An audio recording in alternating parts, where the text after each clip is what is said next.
Hey, I'm Jonathan Blow. I'm lead designer and or programmer and or I run the company on this game, The Witness. It's a game where you explore and solve puzzles, and you start the game really knowing nothing. You just end up in this tunnel, and there's something at the end of it, and really all that you can do is go forward and investigate. And the game gives you a couple of simple prompts at the beginning to teach you how to interact with it. But for the most part, everything in this game is nonverbal, which is. So here I'm sort of making my way out of this tunnel into this room, and there's stuff out there. And by solving these puzzles, I'm going from an enclosed space to an open space. And I'm saying solving these puzzles, but these aren't really puzzles yet, right? They're just showing me how you interact with the game, which is that you see a panel with some lines on it, and you can walk up and you can sort of trace a line on this panel, and the line can't really cross itself, and you're always trying to get to one of these endpoints, right?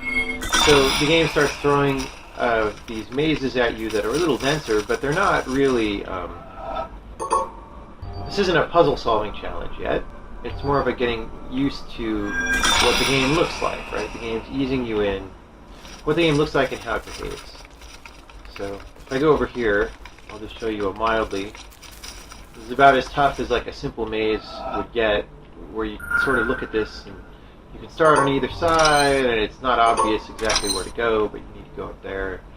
And it maybe sort of looks like you would get up there from the left side, but actually you do it from the right side. So, whoops, and I even went the wrong way.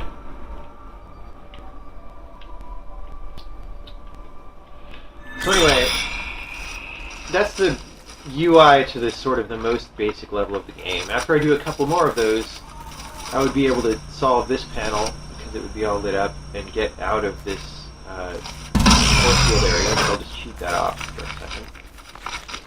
second. And once I've done that, that was the limited closed-in tutorial area that just sort of shows you the basics, and once you get out of there, you're on this island that's pretty big, and you can go out to any of these places that you want. It actually stretches pretty far beyond back there.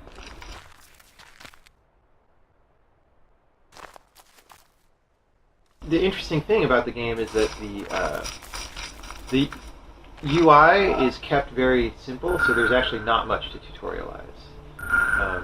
So here's, and I'll show you one example of things being kept simple.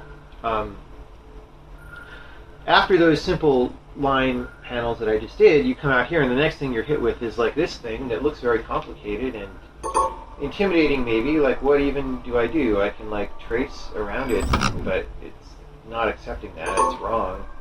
Like, how do I get into this vault thing? Well, there's not really a way to know yet. Sometimes people sit here for like 5 minutes and try it, but it's unclear. But just out here, in this sort of next area, is all the information that you need to open that thing.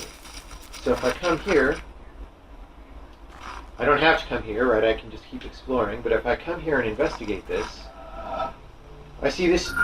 Okay, it's a relatively simple panel. There's only a few ways to go. I can try that, and that doesn't work. And I can try that, and that doesn't work. But that works. And I get a slightly more complicated thing. I still don't really know what I'm doing. I can guess, but, let me just try some more things. That didn't work. And that worked. So with this one, it's like, well, that's a lot like that one with an extra thing, so why don't I do the same thing? And that works. And then it starts getting more complex. So if you look at what's happening, it's like, oh, I'm drawing a line between these, maybe? You might figure out pretty fast. And then you say, okay, if I'm doing that, then I clearly want to do this. Oh, and then there's a group of them, so I clearly want to do something like this. Oh, that's the same thing I just did, which is weird, except the exit's not there, it's on the other side, and my line can't cross itself, so I can't actually do it this way. So even though this is a very subtle change in the puzzle, I end up having to solve it by winding around in the opposite order than I did last time.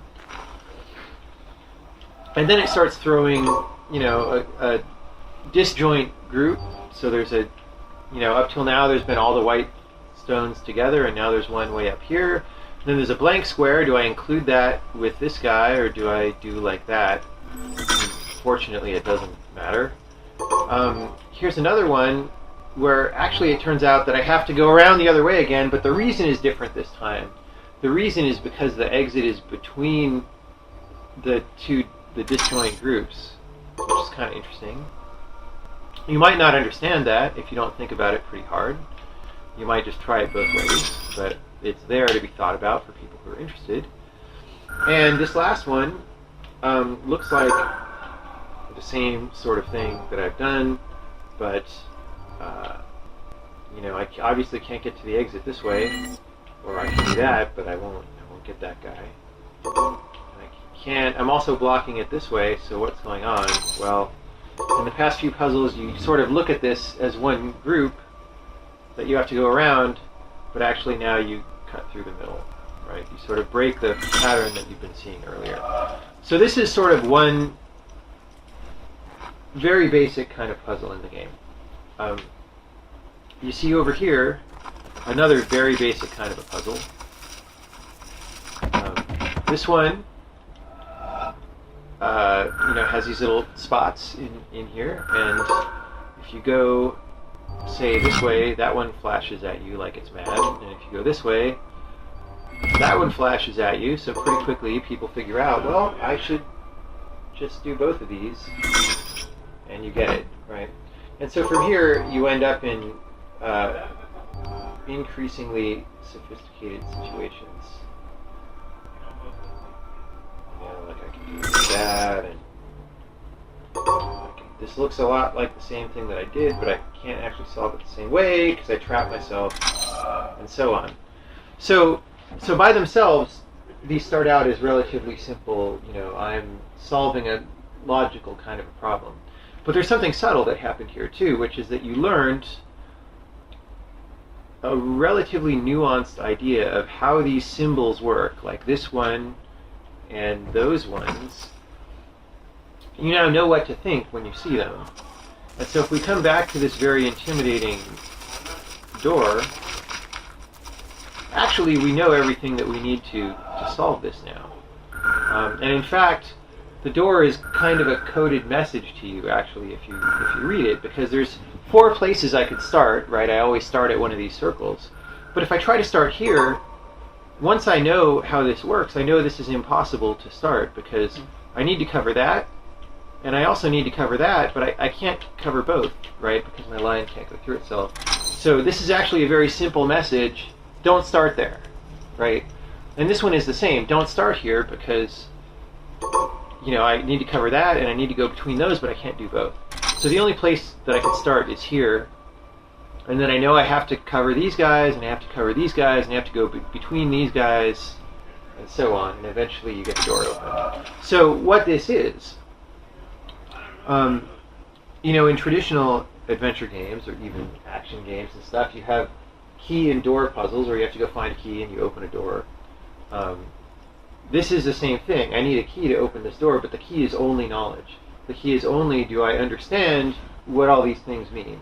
And if I know that, then I can open the gate. So that's one way you get around having a complicated interface, is you just, you know, put it all in the player's head.